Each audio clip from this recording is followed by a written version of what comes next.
The phone jolted me awake at 2:17 a.m., the screen glowing like a bad omen in the dark bedroom. Unknown caller. It read, but I answered anyway.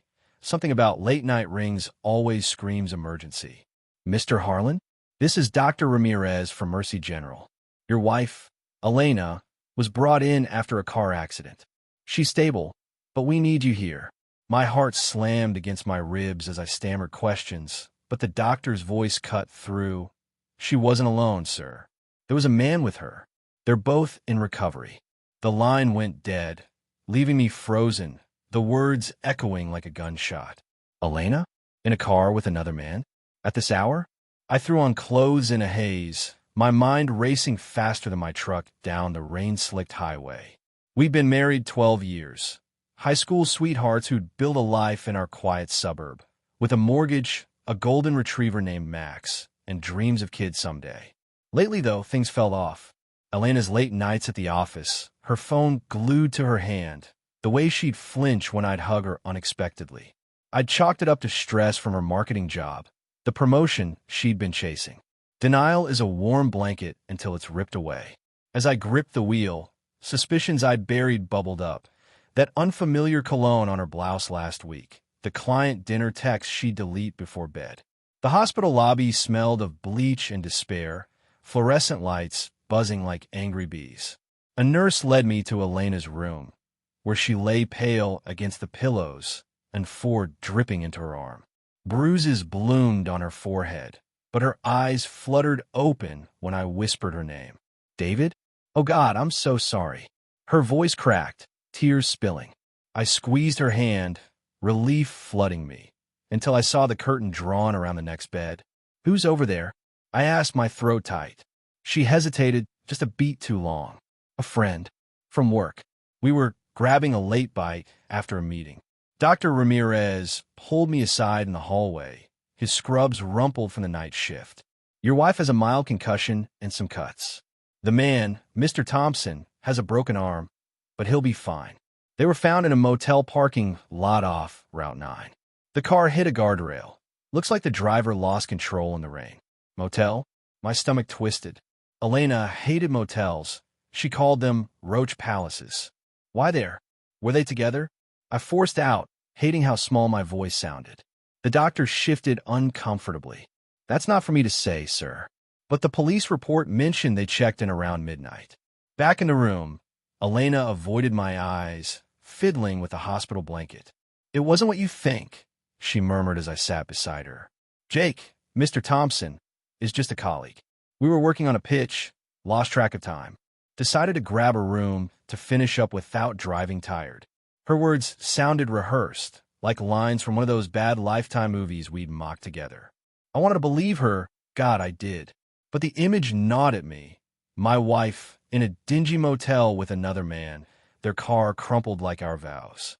The next morning, discharged with painkillers and warnings to rest, we drove home in silence. Max greeted us at the door, tail wagging oblivious to the storm brewing. Elena collapsed on the couch, and I paced the kitchen, brewing coffee I didn't want. Tell me the truth, I finally said, my voice steadier than I felt. She looked up, her green eyes, the ones I'd fallen for at 17, now rimmed with guilt. David, please. It was nothing, but her phone buzzed on the counter, and I snatched it before she could. A text from JT. Last night was intense. Can't stop thinking about you. Call when safe. The world tilted. Intense. I read aloud, my hand shaking. Elena's face crumpled. It's not, we didn't. But the denial died on her lips as I scrolled back. Months of messages, flirty at first, then explicit. Meet me at the usual spot. Miss your touch. Photos, too. Nothing nude, but intimate. Her laughing in a bar, his arm around her waist. Suspicion ignited into anger, hot and blinding. How long, Elena? How fucking long? I yelled, slamming the phone down. She sobbed, curling into herself. 6 months. It started as drinks after work. I was lonely. You're always at the garage, fixing cars till late. He listened, made me feel seen. Lonely?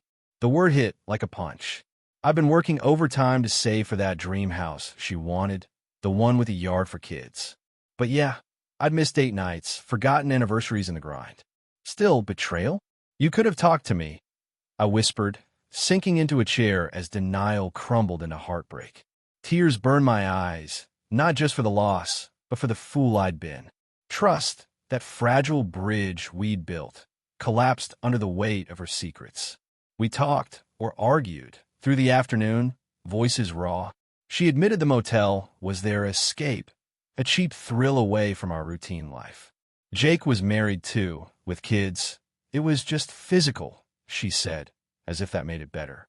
But her motivations spilled out. The spark faded in our marriage, the fear of turning into her parents' loveless union. I saw her then, not as the villain, but as a woman scared of stagnation, grasping at excitement. It didn't excuse it, hell no, but it humanized the pain. My anger ebbed into a hollow ache, the kind that echoes in empty rooms. By evening, I packed a bag. I need space, I told her, voice breaking. She nodded, tears streaming, no fight left.